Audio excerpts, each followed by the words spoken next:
All right, hey guys, I'm Tom the Tech Chap, and this is the new OnePlus Nord 2. Well, actually, this is one of the fancy cases that come with the reviewer's guide. This is actually what it looks like, which I'm sure you'll agree is very similar to the 9 series. You can see where the design inspirations come from. We've got very similar looking camera modules, just without this reflective glass design. Now, was it The Dark Knight when they say you die the hero or you live long enough to see yourself become the villain? Because once again, OnePlus is calling this the flagship killer device, which is pretty ironic since they also make flagship phones themselves. And one of the criticisms we've had with OnePlus over the last couple of years is that they've just got more and more expensive. They've, lost that value for money that we've always loved about them. So here they are again, potentially killing their own flagships. But anyway, this is actually the 5th phone in the Nord family. We had the original Nord, this guy. Then we had the N10, the N100, the N200, and most recently the Nord CE, which was a slightly cut down version. But now we've got the Nord 2 5G. It all gets a bit complicated, but really, this is the one you should be paying attention to because it's actually very good.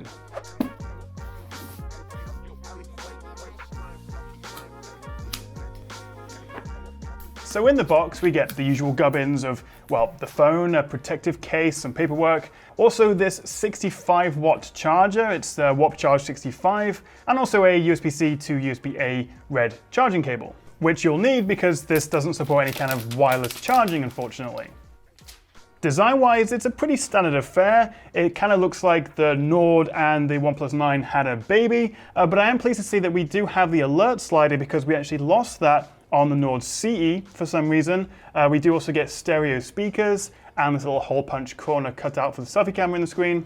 But sadly, while it is a dual SIM 5G phone, there isn't any micro SD card support and also no headphone jack, which is a bit disappointing.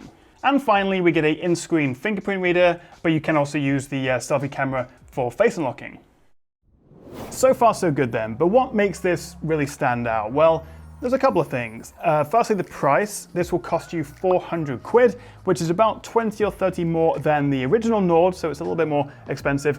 Plus that has been now discounted because it's about a year old, so this is about 70 pounds more, but I'm telling you right now, and I'll show you, this is definitely worth paying the extra because it's actually a pretty big upgrade. And the second real selling point of this is the fact that it's the first OnePlus phone to ditch Qualcomm and their Snapdragon chips, because instead in here we have the MediaTek Dimensity 1200 AI chip.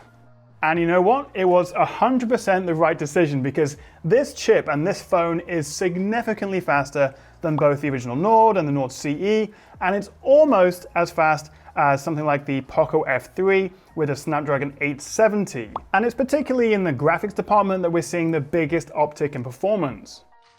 So games like COD Mobile run flawlessly maxed out, and actually really demanding titles like Genshin Impact, this does a good job with high settings, although of course in the higher end phones you will still get higher frame rates.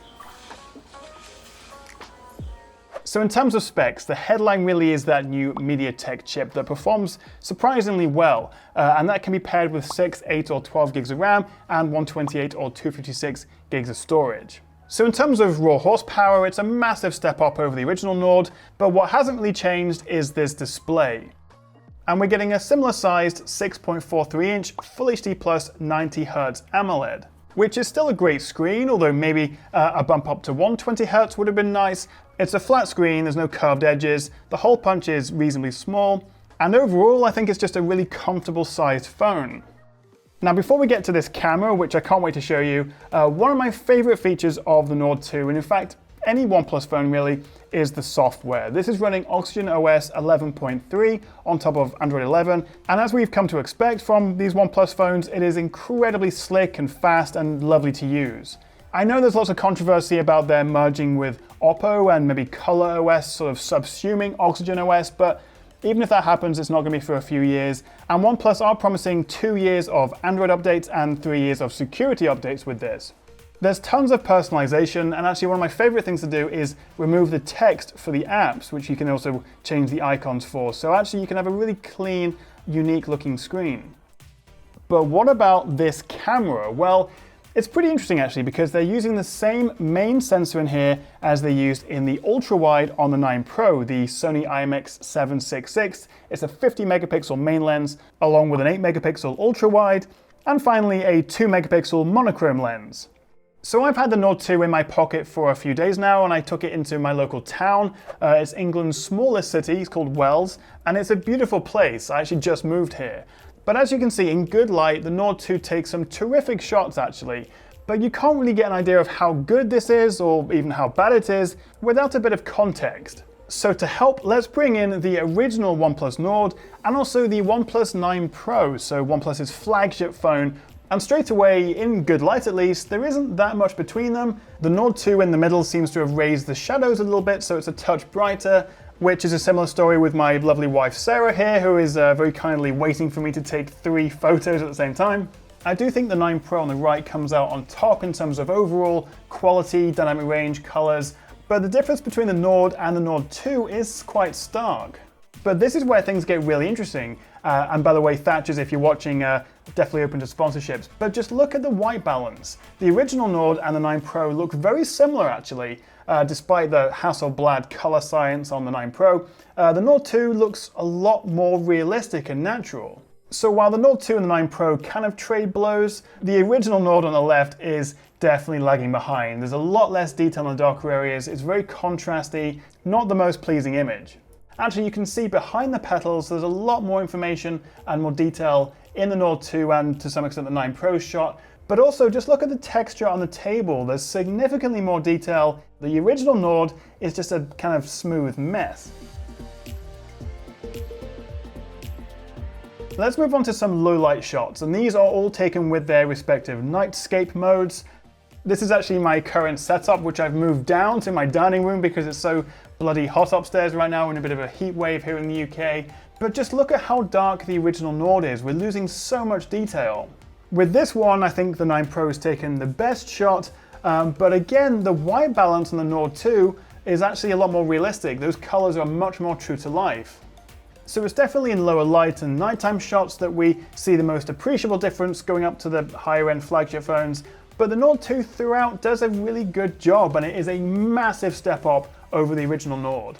And that goes for both the back cameras and the new updated 32 megapixel front camera, which is also significantly better than before. And in this particular shot, arguably I'd say I prefer it even over the 9 Pro. As for video, it tops out at 4K 30, which is absolutely fine. I don't really need 8K on a phone like this, and also 1080p 30 with the front camera. And I think it does a pretty good job because we do get OIS with the main lens, EIS with the ultra-wide, and overall I think it shoots some pretty nice video. And also the battery life, because we're getting a 4500 mAh cell, which is up from I think 4115 on the original Nord, so about 10% bigger or so, and also we're getting that faster 65 watt charging. And battery life is actually pretty good. By the end of a normal day at about 11 PM, I still have a good 30% left, but of course you can quickly top it up with that 65 watt warp charger. So overall, compared to the original Nord, which is only a year old, we're getting this slightly refreshed design, a much faster chip, bigger battery, significantly improved cameras, and also better haptics. The rumble when you're texting or playing games feels a lot better on this. The screen is the only area that's not really changed, but overall it is a solid upgrade. So in some ways I feel like OnePlus should just stop with this flagship killer kind of marketing. They make flagship phones, they are better, but for 400 quid, this is a massive improvement over the original Nord, and of course the CE, which is even cheaper.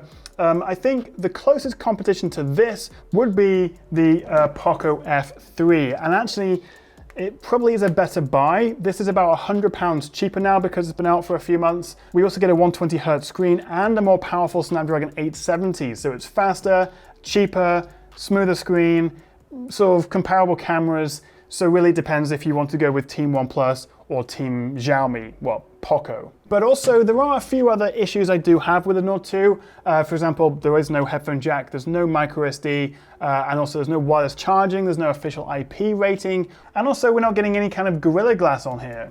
All these kind of extras that are nice to have, which make a flagship a flagship.